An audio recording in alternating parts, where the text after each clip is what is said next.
ሕይወት ዛፍ የሚወስደውን መንገድ ለመጠበቅ ኪሩቤልንና የምትገለባበት የነበልባል ሰይፍን በኤደን ገነት ምስራቅ አስቀመጠ።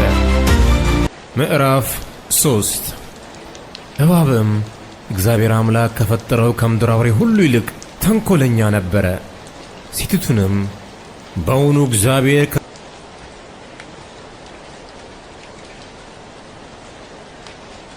ከገነት ዛፍ ሁሉ እንዳትበሉ አዟልን?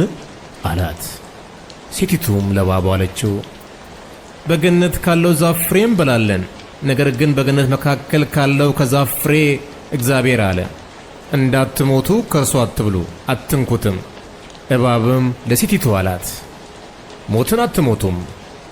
ከእርሷ በበላችሁ ቀን ዓይኖቻችሁ እንዲከፈቱ እንደ እግዚአብሔር መልካምና ክፉን የምታውቁ እንድትሆኑ እግዚአብሔር ስለሚያውቅ ነው እንጂ።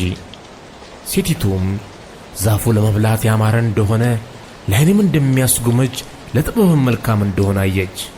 ከፍሬውም ወሰደችና በላች፣ ለባሏም ደግሞ ሰጠችው፣ እርሱም ከእርሷ ጋር በላ። የሁለቱም ዓይኖች ተከፈቱ፣ እነርሱም ራቁታቸውን እንደሆኑ አወቁ። የበለስንም ቅጠሎች ሰፍተው ለእነርሱ ለራሳቸው ግልድም አደረጉ። እነርሱም ቀኑ በመሸ ጊዜ የእግዚአብሔርን የአምላክን ድምፅ ከገነት ውስጥ ሲመላለስ ሰሙ። አዳምና ሚስቱም ከእግዚአብሔር ከአምላክ ፊት በገነት ዛፎች መካከል ተሸሸጉ። እግዚአብሔር አምላክም አዳምን ጠርቶ ወዴት ነህ አለው። እርሱም አለ፣ በገነት ድምፅን ሰማው፣ ራቁቴንም ስለሆንኩ ፈራው፣ ተሸሸኩም። እግዚአብሔርም አለው፣ ራቁትህን እንደሆን ማን ነገረ? ከእርሱ እንዳትበላ ካዘዝኩ ዛፍ በውኑ በላህን?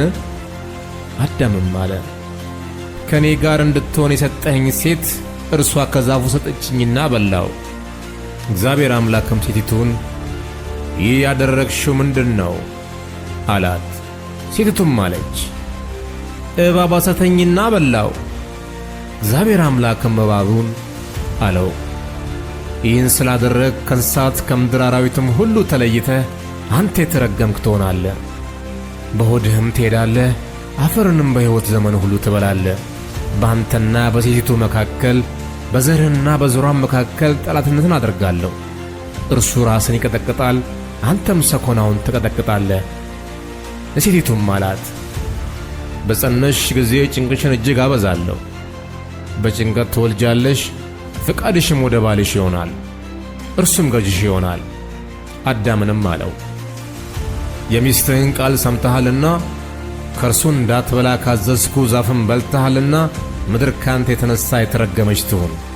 በሕይወት ዘመኑ ሁሉ በድካም ከእርሷ ትበላለህ።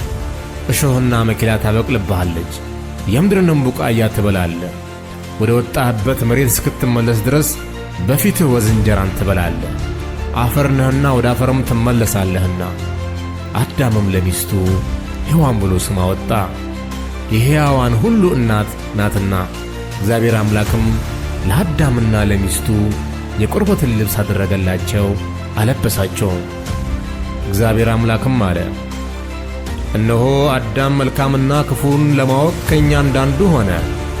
አሁንም እጁን እንዳይዘረጋ ደግሞም ከሕይወት ዛፍ ወስዶ እንዳይበላ ለዘላለምም ሕያው ሆኖ እንዳይኖር፣ ስለዚህ እግዚአብሔር አምላክ ከኤደን ገነት አስወጣው፣ የተገኘባትን መሬት ያርስ ዘንድ።